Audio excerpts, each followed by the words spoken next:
So in my last video, I talked about how you are the call that then echoes through time and resonates back to yourself, or reverberates back to yourself, I should say. And you then feel the call that you've made to yourself from the so-called future. So the thing that you desire is actually a call from yourself, from the future, that then reverberates back to you through also of this feeling. So this feeling, this knowing of something that you're meant for more.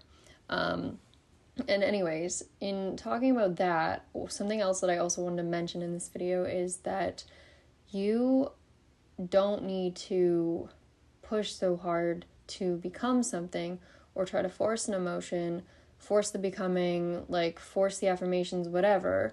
Affirmations, as I've said in some of my older videos actually, are used as reminders of who you are. They are the reminder. They're the reminder of the initial call. To keep yourself kind of moving towards that thing. But the thing is, you're not manifesting it as in you're not forcing the outcome to happen. The outcome has already occurred. And now what you are living is the echo or the unfolding of that outcome. As in, you're living it from reverse, basically. The outcomes over here already happened, and then you're living the journey to that outcome. Right? You're living the unfolded version of it. So the desire that you received was kind of like downloading the packet, and then that packet is then being unfolded throughout your life.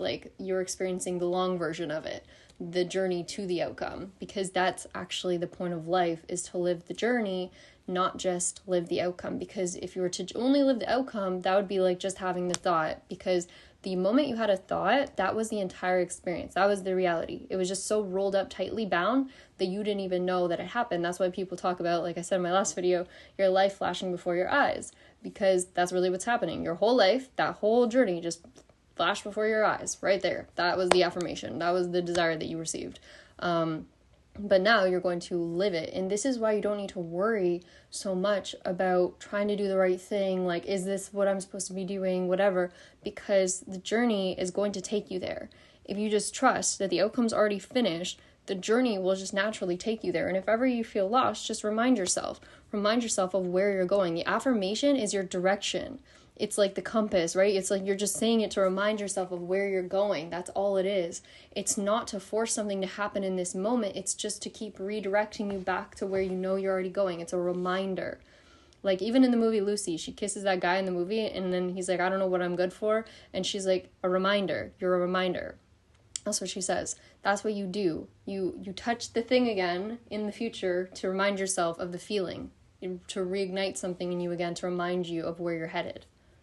You're the lightning and then the thunder that follows that, right? And the thunder is where you get the feeling from and where you start to believe in yourself. Because you don't believe in yourself when you first say an affirmation or something. It's not the affirmation that makes you believe in something. It's not the first time that you even had the desire that you believed in it. You may have had a spark of a feeling, because that's what it is. It's the initial spark. But then the actual feeling and believing part comes later, and that's natural, and it happens along your path, along your journey. So this is why the journey is important, because it's where you build the feeling. So you don't have to fake an emotion or pretend something.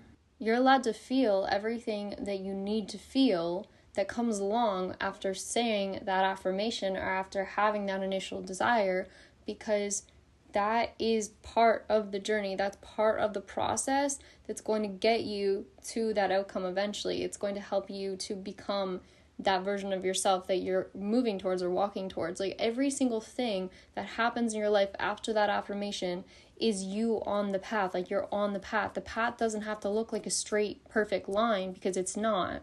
It's going to take you down these different weird roads, and you're going to be like, why is this happening? This goes back to my video where I talked about Noah and the ark, and how he didn't understand why he was building it in the first place. But then as he's building it, his faith grows stronger.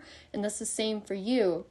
As you move throughout your life towards this thing, your faith in it grows stronger. The faith doesn't come from the initial spark. It comes from the building of the thing. And that is the whole point of life, is to be able to create something, is the process. And I know everyone wants the outcome. Trust me, I get that. I do too. But the whole idea of life is that there is no meaning in life if you don't have a process. If there is no getting there, then life is just a bunch of blips and there's no feeling, there's no emotion included, there's no ups or downs, there's nothing. We would just be like a flash. That would be your entire existence, was that one flash. That's it. So when people tell you need to act a certain way, you need to feel the emotion like ahead of time, whatever they tell you, it's not really true. The only thing you have to do is know where you're going and then just start walking forwards and just trust that the outcome is already set and you're walking towards it. And that is the point in life. And so this whole concept of like, you know, other teachers will say like there is no time. I used to say this too, like there's no time, everything's happening now.